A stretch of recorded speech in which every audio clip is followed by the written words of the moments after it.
هەڵوێستی لایەنە سیاسیەکان بەڕێز هۆشار سیوەیلی بەرپرسی مەکتەبی پەیوەندیەکانی دەرەوەی پارتی دیموکراتی کوردستان لە پیرمامەوە لەگەڵمە. کاک هۆشار زۆر سپاس بۆ ئامادەبوونت لەگەڵمان. جارێ ئەوم پێ بڵێ کە نزیک بوونەوەی پارتی و یەکێتی چ کاریگەریەکی دەبێت لەسەر هەڵوێستی بەغدا بەرامبەر هەولێر؟ ئەم کارتان باش. بێگومان وەکو هەمومان نزانین هەرێمی کوردستان و حکومڕانی لە هەرێمی کوردستان بە ناسکترین قۆناغەکانیدا تێدەپەڕێت. هەرێمی کوردستان لە دۆخێکی یەکجار سەختدایە، بە تایبەتی کاتێ دەزانین زیاتر لە 2 مانگە موچەخۆرانی هەرێمی کوردستان موچەکانیان وەرنەگرتووە، کاتێک دەزانین ڕۆژانە و بەردەوام درۆن لە شوێنە جیاجیەکانی هەرێمی کوردستان دەکەوێتە خوارەوە، و کاتێکیش دەزانین بەداخەوە دەسەڵاتدارانی بەغدا هیچ هەنگاوێکی جددی ئەو تویان نەناوە بۆ چارەسەرکردنی ئەو کێشانەی نێوان هەرێمی کوردستان و حکوومەتی فیدراڵی. لەبەرەوە لەم قۆناغە ناسکەدا یەکڕیزی تەبایی نێوان لایەنە کوردستانیەکان یەکجار گرنگە و یەکجار پێویستە. هەر بۆیە ئەو کۆبوونەوەی کە دوێنێ لە مەکتەبی سیاسی پارتی دیموکراتی کوردستان لە نێوان مەکتەبی سیاسی یەکێتی و پارتی و بەسەرپەرشتی جەنابی سەرۆکرا گرنگی و بایەخێکی یەکجار زۆری هەیە، چونکە هەرچەندە ئەو کۆبوونەوەی بەڕاستی ماوەیەکی زۆرە کاری بۆ دەکرێت، ئیشی بۆ دەکرێت بۆی ئەنجام درێت، بەڵام لە کاتێککە ئەنجام دراوەکە وتم کە زیاد لە هەموو کاتێک هەرێمی کوردستان پێویستی بەوەیە کە هێزەکان و لایەنەکان پێکەوە دابنیشن و بەلایانی کەمەوە هەڵوێستێکی یەکگرتوویان بەرامبەر بە حکوومەتی بەغدا هەبێت، چونکە ئەگەر ئەو گوشارە نەبێت، ئەگەر هەڵوێستە یەکگرتووە نەبێت، ڕەنگە حکوومەتی بەغداد وازوو هەوڵ نەدا چارەسەری کێشەکان بکات. ئێمە وەکو باسیش کرا لە ڕاپۆرتەکەتاندا دوێنێ دەیەوێت ئیدارەی کێشەی کورد بدات، ینی بۆچی پەیوەندیەکانی هەولێر و بەغدا گەیشتوونەتەوە ئاستە خراپایەمە مەبەستی عێراقە بۆ ئیدارەدانی کێشەی کورد؟ بڵێ ئێمە هەمومان نزانین هیچ ڕاستیەکی حاشا هەڵنەگرە بێگومان کێشەکانی نێوان هەولێر و بەغدا کێشەی سیاسین، هەرچەندە ئەوان دانەوێ بە پیشانی بدەن کە کێشەی تەکنیکین کێشەی یاساین، بەڵام تەنها کێشەی موچە نییە لە نێوان بەغدا و هەولێر، تەنها کێشەی موچە نییە ئەگەر والێک بدرێتەوە کە یاسای و تەکنیکین. کۆمەڵێک مەلەفی تر هەیە لە نێوان ئەم دوو لایەنە تا ئێستا چارەسەر نەکراون، دیارترینیان و ڕوونترینیان مادەی 140. ئایا مادەی 140 کێشەیەکی تەکنیکیە، کێشەیەکی یاساییە یا کێشەیەکی سیاسیە؟ و کۆمەڵی کێشەی تریژ هەیە بەڕاستی کە هەموو والێک دەدرێنەوە کە هۆکارە سیاسیەکان یا مەرامی بەرنامە و پلانی سیاسین کە نایڵن ئەو کێشانە چارەسەر بکرێن. ئەین دوێنێ بڕیار بوو دادگای فیدراڵی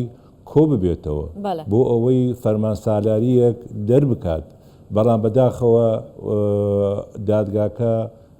دانیشتنەکەی دواخست بۆ 28 مانگ لە کاتێکە خەڵقی کوردستان لە کاتێکە فەرمانبەرانی هەرێمی کوردستان ئەوەی دادگای فیدراڵی کردی بەپەلە بڕیارێکی پەلە دەڵێن نادەستوری بوو، نایاسایی بوو، چونکە دەبوایە بەر لە مانگێک وەڵامی داواکاری سکاڵاکاران بدرێتەوە لەلایەن دادگای فیدرالیەوە. من کەسێکی یاسایی نیم، بەس هێندە ئەزانم کاتێککە داوا دەکرێت دادگای فیدراڵی فەرمانسالاری دەربکات دەبێت بە زووترین کات دەری بکات. مانە ئەوەیە ئەو داوای کە فەرمانەکەی لەبارەوە دەردەکرێت ناکرێت چاوەڕێ بکرێت، داوایەکی گرنگە کارێکی گرنگە ناکرێت مانگێک و 2 هەفتە و 3 هەفتە ئەو بڕیارە دوا بخرێت. دواخستی بڕیارەکە خۆی لە خۆیدا ئاماژەیەکی ڕوونە کە مەسەلەکە مەسەلەیەکی سیاسیە، دادگای فیدراڵی ئەتوانێت بڕیار بدا، بەڵام لەبەر ئەوەی کە بە سیاسی کراوە کێشەکە ئەویش دیسانەوە چاوەڕێ دەکات تا بزانێ لایەنە سیاسیەکان ئەگەنە چه ئەنجام و چ بڕیارێکدەن. بەڵێ کاک هۆشار باست لە مادەی 140 کرد، نووسینی نووسەرێکی کوردم بیرکەوتەوە کە ئەمڕۆ خوێنمەوە، دەڵێت کە حکومڕانەکانی ڕابردوو سەرنجیان لەسەر بێزکردنی پێگەکانی داگیرکردنی خاک بوو پاشان خەڵکەکەی، بەڵام سیاسیەکانی ئێستای عێراق کار لەسەر داگیرکردنی مێشکی خەڵک دەکەن دواتر خاکەکەی. ئایا بەڕاستی ئەوەی ئێستا لە عێراق دەگوزارێت بەرامبەر بە هەرێمی کوردستان بەم شێوەیە؟ بەداخەوە لە هەوڵەدەن سیاسەکانی عێراق نەک لە سەر مستەوای دەوڵەت نەک لەسەر مستەوای فەرمی لەسەر مستەوای سیاسی باڵا بەرکو لەسەر مستەوای خوارە و لەسەر مستەوای شەقام لەسەر مستەوای خەڵقی ئاسایی وا پیشامدەن کە هەرێمی کێشەکان هەمووی خەتا هەرێمی کوردستانە و کێشەکان هیچ پەیوەندی بە حکوومەتی فدراڵیەوە نییە و ئەوە هەرێمی کوردستانە کە دانەوێت کێشەکان چارەسەر نەکرد. ماوەیەکی زۆری ئێمە ئەزانین کە بەداخەوە هەندێک لە سیاسەکانی عێراق بە تایبەتی ئەوانەی کە نایانەوێت لەگەڵ هەرێمی کوردستان پەیوەندێکی ئاسایی و دەستوری و یاسایی هەبێت بە جادەی عێراقی دەڵێن کە کەموکوڕیەکان لە عێراق کەموکوڕیەکان لە دابینکردنی خزمەتگوزاری لە شارەکانی عێراق هەمووی خەتا هەرێمی کوردستانە چونکە ئەو پارەی کە عێراق دەستی دەکەوێت بەشێکی زۆری دەچێت بۆ هەرێمی کوردستانەوە ئەمە هۆکاری یعنی ئەیانەوێت بەڕاستی جەماوەریش وا تێبگەن جەماوەر و جادەی عێراقی وا تێبگەێنن کە لە هەموو بارێکە خەتاکە لە ئەستۆی هەرێمی کوردستان و بەو هۆیەوە ئەیانەوێت سزای هاوڵاتیانی هەرێمی کوردستان بدەن. باشە لەم ڕۆژانە بە بەردەوامی فەرمانبەران و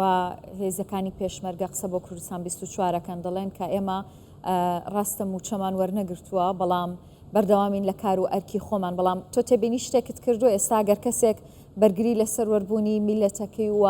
بەها پیرۆزیەکانی نیشتیمانەکەی بکات لە کوردستان هەندێک لایەن بەداخەوە کە لە کوردستانیشن یەکسانیەکەن بەوەی کە ئەمە بەرگری لە گەندەڵی و ناداتپەروەری دەکات ئەمە چەند مەترسیە بۆ کورد و کوردستان ئێستا؟ زۆر مەترسیە بەداخەوە ینی ئەو جەوەی کە لە هەندێک شوێنی عێراق دروستبووە یاخود سیاسەکانی عێراق دەیانەوێت لە بەشەکانی تری عێراق دروستیکەن بە هەمان شێوە هەوڵەدەن لە هەرێمی کوردستانیش دروستیکەن ینی ڕاستە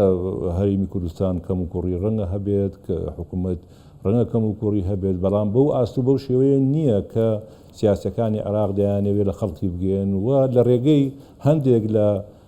پەرلەمانتار و بەرپرسان و تەنانەت ئەو هێزانشتی کە خۆیان بە هێزی ئۆپۆزیسیۆن نەزانن هەوڵ دەدرێت کە وێنەکە بەو شێوەیە دروست بکەن کە خەتاکە خەتای هەرێمی کوردستان و تەنانەت دەیانەوێت کار لەسەر ورە و معنەویاتی هێزی پێشمەرگەی کوردستانیش بکەن کە مەردانە و ئازایانە لە سەنگەرەکانی بەرگری وەستاون بۆ ئەوەی لە هەموو حاڵەتێکە تەنانەت لە ناخۆشترین و خراپترین دۆخە بە تایبەتی دەربارەی وەرنەگرتنی موچە و بار و گوزەرانی ژیانی خۆیان ئامادەن کە بەرگری بە خوێنی خۆیان ئامادەن بەرگری لە هەرێمی کوردستان بکەن. ئەوان بەرگری لە حکومەت ناکەن، ئەوان بەرگری لە هیچ حیزبێک ناکەن، بەرگری لە سەروەری و بەرگری لە خاچی کوردستان دەکەن هەروەکو بە دەیان و سەدان ساڵی تر لەمەوە پێش ئەوەکە ئەنجام داوە. لەبەرەوەی ئەو کەسانە کە بەو شێوەیە ڕەفتارەکەن دانەوێت خۆڵ بکەنە چاوی خەڵق کە بۆ ئەوەی وەرەی هێزی پێشمەرگە بەربدەن بۆی هێزی پێشمەرگەن دەتوانێت بە ئەرکی نەتەوایەتی و نیشتیمانی پیرۆزی خۆی ڕسێت. بەڵێ زۆر سپاس دەکەم بە ڕێز هۆشیار سیوێلی بەرپرسی مەکتەبی پەیوەندیەکانی دەرەوەی پارتی دیموکراتی کوردستان. سپاس کە لەگەڵمان بوویت.